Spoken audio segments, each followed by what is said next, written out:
آخري لس ورځې او لس شپې روانې دي هغه چې پیغمبر صلی الله علیه وسلم چې کله به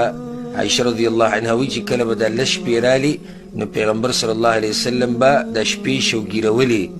او خپلې ښځې به یې هم راپاڅولې د عبادت دپاره او ملا به یې وتړله د عبادتونو ته نو چې هغه پیغمبر صلی الله علیه وسلم څوک دی او د هغه د عبادت دا حال دی الله د هغه تېر شوي او راتلونکي خطاګانې هر څه یې معاف کړي او د جنتونو سردار دی د جنت والو سردار دی د آدم د بچو سردار دی د هغه دا حال دی د عبادتو سره زما او ستا چې موږ د ګناهونو ګوډي یو ګوډي د ګناهونو نه ډک یو او زموږ په اعمالو کې دومره کوتاهي د ما ته نصیحت دی او د زړه نه ښایسته عبادت پکې د الله وکړه الله پکې راضي که حدیث کې راځي هره شپه الله د اور نه خلق ازادوي په دې مبارکه میاشت کې هره شپه الله خلق د اور نه ازادي کوشش وکړه په الله باندې ځان آزاد کړه د اور نه د جنت دروازې کولاوي دي چې په دې کې یو سړی جنت ته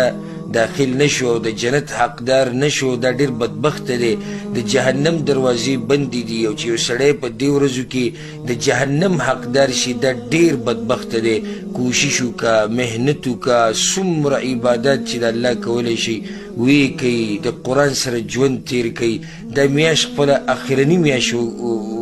وګڼئ چې لکه دا زموږ په ژوند کې اخرنۍ